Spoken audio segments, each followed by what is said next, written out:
नमस्ते dear aspirants, welcome to my YouTube channel. आज फिर से मैं आप लोगों के सामने हाजिर हूँ और आज एक नया वीडियो बनाने जा रहा हूँ आप लोगों के लिए। वो भी यूजीसी नेट सेट का जो पेपर वन है, पेपर वन से जो मैथमेटिकल रीजनिंग वाला टॉपिक है, जो स्टूडेंट लोगों का थोड़ा बहुत दिमाग ख़राब करता है, तो उसी टॉपिक से मैंने आप लोगों के लिए यूजीसी नेट का जो प्रीवियस ईयर का क्वेश्चन पेपर है, वहाँ में से मैंने 5 एमसीक्यू क्वेश्चन आप लोगों के लिए सिलेक्ट किया है, जो कि बहुत ही इम्पोर्टेंट है। और इन मतलब जो टॉपिक यहाँ पे डिस्कस करूँगा, जो भी क्वेश्चंस यहाँ पे होगा, जैसे कि कोडिंग हो जाएगा, देन आपका नंबर सीरीज हो जाएगा, ठीक है। तो सभी क्वेश्चन बहुत ही इम्पोर्टेंट है। तो with proper explanation and concept मैं आप लोगों को ये समझाऊंगा। सो वीडियो स्टार्ट करने से पहले काइंडली अगर आप लोगों को वीडियो अच्छा लगे तो लाइक शेयर सब्सक्राइब कर दीजिएगा, टू मोटिवेट मी, ताकि मैं आप लोगों के लिए और भी काम कर सकूँ। तो चलिए अभी विदाउट वेस्टिंग एनी टाइम पहला क्वेश्चन को देखते हैं, क्वेश्चन देखते हैं और उसको सॉल्व करते हैं one by one. A person walks 10 meter in front and 10 meter to the right.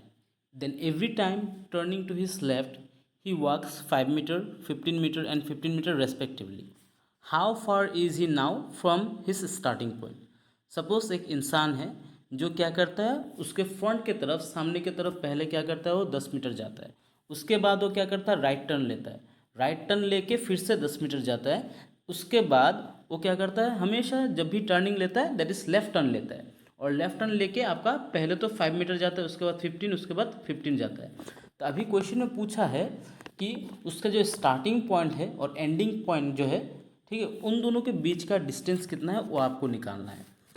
तो हमेशा याद रखिएगा, जब भी आप लोग डायरेक्शन बेस्ड सम करेंगे, प्रॉब्लम करेंगे, तो आपको पकड़ लेना है कि अगर डायरेक्शन दिया ना हो क्वेश्चन में कि कहाँ पर उसका मतलब पोजीशन कहाँ पे है व्यक्ति का, तो आपको हमेशा याद रखना है वो क्या कर रहा है, नॉर्थ फेस कर रहा है।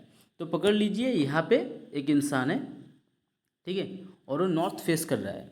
तो इन फ्रंट जाएगा यानी सामने की तरफ जाएगा। तो पकड़ लीजिए सामने की तरफ कितना गया, 10 मीटर गया, ठीक है। सामने की तरफ कितना गया, 10 मीटर गया। देन उसने क्या किया, अभी राइट टर्न लिया। कौन सा टर्न लिया, राइट टर्न। तो राइट टर्न किस तरफ होगा, इस तरफ होगा। और राइट टर्न लेके उसने कितना मीटर गया, फिर से सर 10 मीटर गया। तो यहाँ पे भी मैं 10 लिख लेता हूँ, 10 मीटर गया। देन उसके बाद क्या किया अभी, then every time turning to his left. अभी 10 मीटर जाने के बाद उसका लेफ्ट कौन सा होगा, लेफ्ट हो जाएगा ऊपर की तरफ, ऊपर की तरफ हो जाएगा ना लेफ्ट। तो उसने क्या किया, अभी 5 मीटर गया, ऊपर की तरफ कितना गया, 5 मीटर वो चला। चलने के बाद फिर से वो लेफ्ट टर्न लिया। तो लेफ्ट टर्न किधर लेगा, अभी इधर लेगा। और कितना मीटर गया, 15 मीटर गया। सपोज पकड़ लीजिए ये हो गया 15 मीटर, ठीक है, 15 मीटर का ये लाइन हो गया। देन फिर से उसने क्या किया, 15 मीटर का एक लंबा टर्न लिया और आके रुका कहाँ पे, यहाँ पे इस पॉइंट में आके रुका है, इस पॉइंट में आके रुक गया। तो इसका भी डिस्टेंस कितना हो गया, 15 हो गया। अभी अगर आप डायरेक्शन देखते हो, इससे आपको क्या पता चल रहा है, देखिए पहले तो ये 10 मीटर गया इधर, जाने के बाद फिर से लेफ्ट टर्न लिया, 10 मीटर लिया। उसके बाद उसने क्या किया, ऊपर की तरफ गया, 5 मीटर लिया और उसके बाद लंबा टर्न लेके 15 मीटर आया। देन उसके बाद फिर से लंबा टर्न लेके 15 मीटर आया। अगर अभी आप डायग्राम को देखते हो, अगर मैं इसके साथ इसके स्ट्रेट जोड़ देता हूँ, ठीक है, जोड़ देता हूँ तो कितना बन जाएगा, इसके साथ इसका अगर जोड़ देता हूँ, इधर में वो 10 मीटर गया, राइट, इधर में 10 मीटर गया, फिर से ऊपर गया 5 मीटर। तो यहाँ से फिर इधर आएगा तो इतना तक डिस्टेंस कितना हो जाएगा, उसका 10 मीटर होगा। और बाकी रह गया कितना, 15 मीटर लंबा, पूरा टोटली 15 मीटर था ना, टोटल लंबा कितना था, 15 मीटर। इसमें से अगर इतना तक का मैं अगर लाइन खींच देता हूँ, इतना तक का लाइन खींच देता हूँ, तो यहाँ पे 10 मीटर उसका ख़त्म हो गया। तो रिमेनिंग कितना रह गया, यहाँ पे 5 मीटर रह गया ना। और अगर इन दोनों का अगर हम लोग डिस्टेंस पर अगर मापते हैं तो वो भी कितना निकलेगा, इसका डिस्टेंस पॉइंट निकल जाएगा 5 मीटर। बिकॉज ये था इसका स्टार्टिंग पॉइंट और ये था इसका एंडिंग पॉइंट। तो इन दोनों के बीच का डिफरेंस कितना हो जाएगा, that is option D, 5 metre. I hope समझ में आ गया। देन आज का सेकेंड क्वेश्चन है आप लोगों के लिए ब्लड रिलेशन वाला। टॉपिक से। ए इज सिस्टर ऑफ बी, जो कहा है हम लोग वैसे कर लेते हैं, ठीक है, बना लेते हैं साथ ही में। ए हो गया किसका सिस्टर, बी का। A is sister of B, तो हम लोग एस लिख देते हैं, S means sister. Then F is daughter of G, F is daughter of G, यहाँ पे लिख लेते हैं एफ क्या है, जी का डॉटर है, डॉटर ऑफ जी, तो यहाँ पे डी लिख लेते हैं, daughter of G. Now C is mother of B, B का मम्मी कौन है, सी है, क्लियर, बी का मम्मी सी है।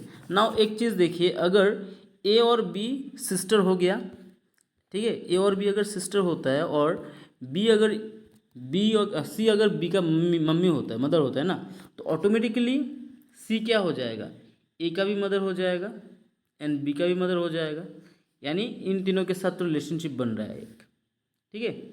उसके बाद क्या क्या है, C is mother of B, D is father of C, और ये जो डी है, ये डी किसका फादर है, सी का फादर है, ठीक है, सी का पप्पा है। Now E is mother of D, E कौन हो जाएगा, ई हो गया किसका father, mother, that is D का मदर हो गया, ठीक है। नाउ अभी पूछा है क्वेश्चन में A is related to D S, तो ए के साथ डी का क्या रिलेशनशिप होगा वो बताना है। तो सिंपली देखिए, ए का सिस्टर, ए बी का सिस्टर है और सी बी का मदर है, इसके हिसाब से सी बन गया बी एंड ए का मदर, और अगर डी होता है सी का फादर, तो ऑटोमेटिकली ए क्या हो जाएगा, इनका ग्रैंड डॉटर हो जाएगा ना, राइट, क्या बन जाएगा, ग्रैंड डॉटर, तो इसका आंसर बन जाएगा A, option A, granddaughter. I hope समझ में आ गया। इस वीडियो में मैं आप लोगों के साथ सिर्फ 5 ही क्वेश्चन शेयर करूंगा, और भी अगर आप लोगों को ऐसा क्वेश्चन चाहिए, वीडियो चाहिए, do comment in the comment section, तो मैं आप लोगों के लिए बहुत जल्दी नया वीडियो लेके आऊँगा। तो चलिए अभी क्वेश्चन नंबर 3 पढ़ लेते हैं। तो यहाँ पे क्या कहा है, in a certain code selection is coded as QCJCARGML, ठीक है, कोडिंग किया गया है सिलेक्शन को ऐसे। तो आपको बताना है कि अमेरिकन का कोडिंग क्या हो जाएगा। पहले तो इसका पैटर्न फॉलो करना पड़ेगा, यहाँ पे सिलेक्शन के लिए कौन सा पैटर्न फॉलो किया गया है, ठीक है, सिलेक्शन के लिए कौन सा पैटर्न फॉलो किया गया है। तो अगर आप लोगों को सिलेक्शन एस, एस से 2 घर पहले क्या आता है, एस से 2 घर पहले आपका आता है, यहाँ पे लिख लेता हूँ मैं, SELECTION,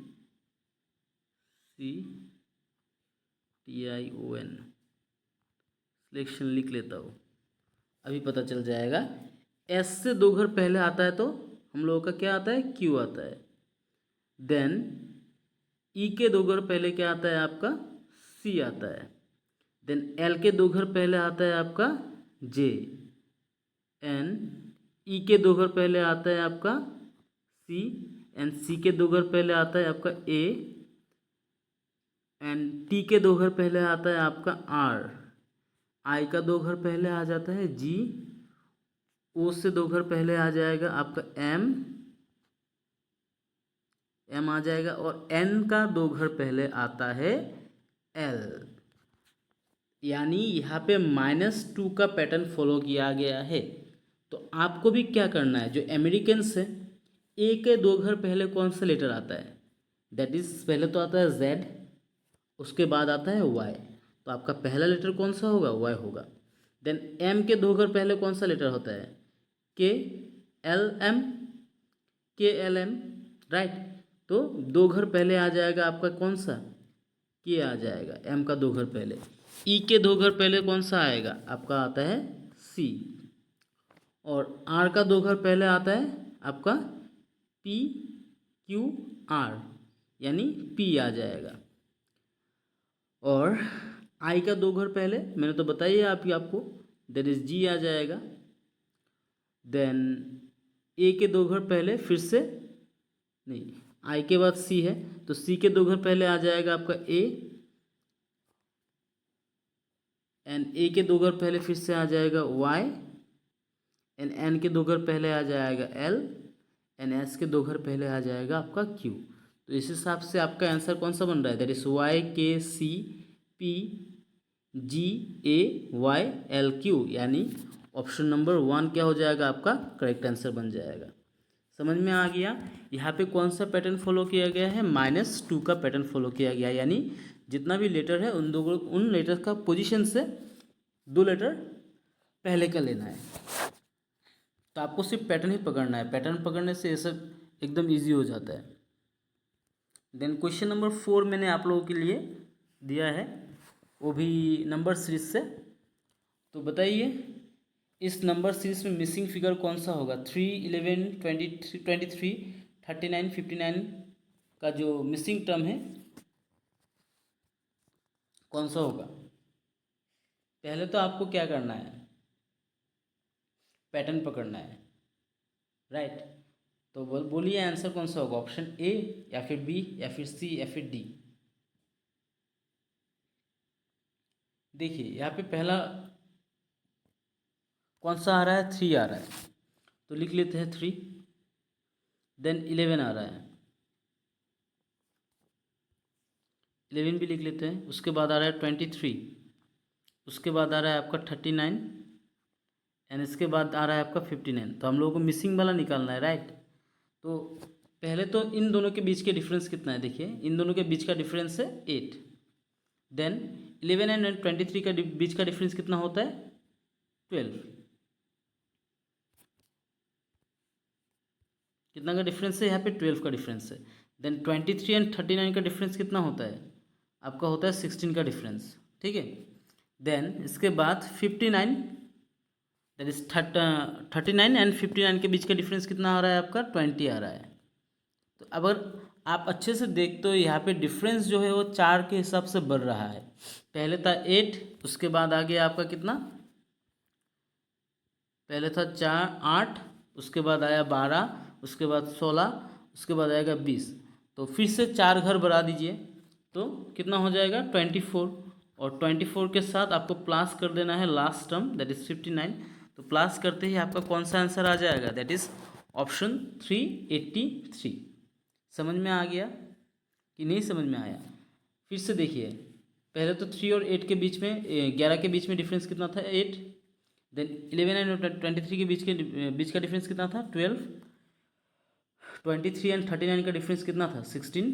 एंड 39 एंड 59 का डिफरेंस कितना है, 20 आपका 20। अभी इन दोनों में से देखिए डिफरेंस कितना आ रहा है, 4 का आ रहा है। इन दोनों में से देखिए फिर से डिफरेंस क्या आ रहा है, 4 का आ रहा है। इन दोनों में से डिफरेंस देखिए फिर से 4 का आ रहा है। तो नेक्स्ट टर्म 24 ही तो होगा ना, बिकॉज यहाँ पे हर में डिफरेंस कितना है, 4 का है। तो उस हिसाब से 20 के साथ 4 प्लस करने से कितना हो जाएगा डिफरेंस, 24। और इस 24 को हम लोग लास्ट टर्म के साथ अगर जोड़ देते हैं तो आंसर हम लोग का निकल के आता है 83। आई होप समझ में आ गया आप लोगों को। तो आज का last question but not the least, पहले हम लोग क्वेश्चन को समझ लेते हैं। 2 railway tickets from city A to B and 3 tickets from city A to C cost ₹177. Then 3 tickets from city A to B and 2 tickets from city A to C cost ₹173. The fare for city B from city A will be कितना होगा। तो आपने यहाँ पे 2 condition दे के रखा है। पहला कंडीशन क्या है, आपने 2 टिकट लिया है सिटी ए टू बी जाने के लिए, ठीक है, और 3 टिकट लिया है सिटी ए टू सी जाने के लिए, और आपका खर्चा कितना पड़ता है, टोटल 177 पड़ता है। देन सेकेंड कंडीशन में आपको क्या दिया गया है, आपने 3 टिकट लिया, 3 टिकट लिया सिटी ए टू बी का एंड 2 टिकट लिया फ्रॉम सिटी ए टू सी, तो आपका कॉस्ट कितना होता है 173। तो अभी आपको बताना है कि बी से ए सिटी के लिए जाने के लिए आपको कितना भाड़ा देना पड़ेगा, तो वो निकालना है। तो हम लोग कैसे निकालेंगे, कोई आइडिया, एनी आइडिया। हम लोग सिंपली देखिए, मैं यहाँ पे लिख देता हूँ, लेट कर लेंगे, लेट, ठीक है, जो फेयर है from city A to B, ठीक है, मैं लिख नहीं रहा हूँ कम्प्लीटली, जस्ट समझा रहा हूँ आपको, आप लोग देख लीजिएगा। Let fare from city A to B क्या हो जाएगा, हम लोग इसको x पकड़ लेंगे, ठीक है। That is A to B जाने का जो फेयर होगा वो हम लोग को क्या करना है, x पकड़ लेना है। और जो A टू C जाएंगे हम लोग, आप लोग को कॉम्प्लीटली लिख लीजिएगा, A टू C जाएंगे उसको हम लोग y पकड़ लेंगे, ठीक है। इतना हम लोगों को एज्यूम कर लेना है। एज्यूम करने के बाद मैं नेक्स्ट पेज में चला जाता हूँ। तो देखिए अभी फर्स्ट कंडीशन में क्या कहा है आपको ये समझना है। हाँ, फर्स्ट कंडीशन में क्या कहा है आपको, साइड में लिख देता हूँ ताकि आप लोगों को अच्छे से दिखाई पड़े। ऊपर लिख देता हूँ फर्स्ट कंडीशन,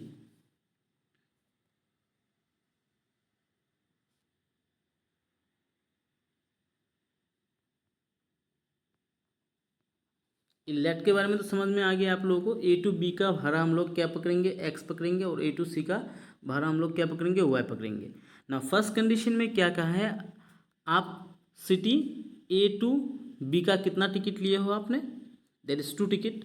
तो यहाँ पे हम लोग एज्यूम कर लेंगे 2x प्लस, ठीक है, इक्वेशन बनाना पड़ेगा 2x प्लस, और सिटी ए टू से जाने का कितना टिकट लिया आपने, 3 टिकट लिए, राइट। तो वहाँ पे हम लोग लिख लेंगे 3y इक्वल टू आपका खर्चा कितना पड़ता है टोटल 177।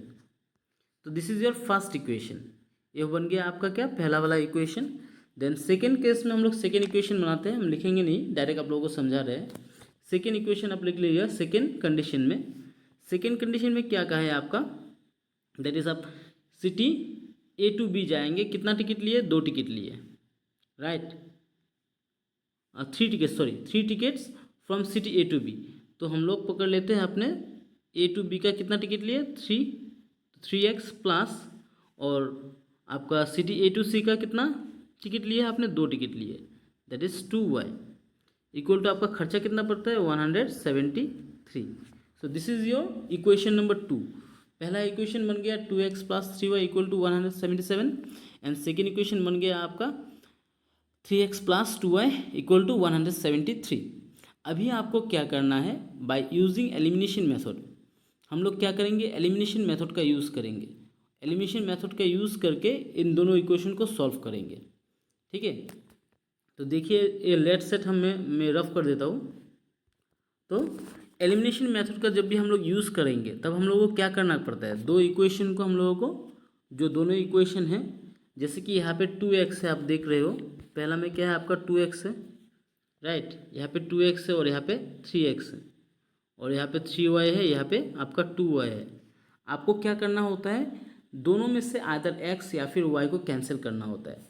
तो हम लोग क्या करेंगे, इक्वेशन 1 को, जो इक्वेशन 1 है उसको हम लोग क्या करेंगे, 3 से मल्टीप्लाई करेंगे। तो 3 से मल्टीप्लाई करने से इक्वेशन 1 को ध्यान से देखिए, आपका वैल्यू कितना आ जाता है, 3 2 ज़ा 6x प्लस 3 3 ज़ा 9y, एंड 177 को अगर 3 से मल्टीप्लाई करेंगे तो कितना आ जाएगा आपका 531 आ जाएगा, कितना आ जाएगा 531 आ जाएगा, ठीक है। और इक्वेशन 2 जो है उसको हम लोग क्या करेंगे, 2 से मल्टीप्लाई करेंगे, ताकि पहला वाला जो डिजिट है उसको हम लोग मैच कर सके। जैसे 3x को अगर 2 से मल्टीप्लाई करेंगे, इसको अगर 2 से मल्टीप्लाई करेंगे तो 6x हो जाएगा, देन प्लस 2y को अगर 3 से मल्टीप्लाई करोगे तो कितना आ जाएगा, सॉरी 2 से मल्टीप्लाई करोगे तो आपका 4y आ जाएगा, 4y, और 173 को अगर 2 से मल्टीप्लाई करते हैं तो हम लोग कितना आ जाएगा, यहाँ पे 346 आ जाएगा, ठीक है। और अभी इसको अगर सॉल्व करोगे, आप लोग सॉल्व करोगे तो आपको क्या मिल जाता है, देखिए यहाँ पे 6x कैंसिल हो जाएगा, मैं डायरेक्ट कर रहा हूँ, यहाँ पे कैंसिल कर देता हूँ, यानी इक्वेशन 3 माइनस 4 मल्टीप्लाई करके मैं डायरेक्ट कर रहा हूँ क्या, इक्वेशन 3 माइनस 4। 3 माइनस 4 कैसे हो गया, बिकॉज 1 को जब भी हम लोगों ने 3 से मल्टीप्लाई कर किया ना, तो ये बन जाएगा इक्वेशन नंबर 3, ठीक है, ये इक्वेशन नंबर 3 बन जाएगा। और जो इक्वेशन नंबर 2 को हम लोगों से 2 से मल्टीप्लाई किया तो वो बन जाएगा आपका इक्वेशन नंबर 4। तो लिखे बिना ही मैं डायरेक्ट शॉर्टकट में कर रहा हूँ।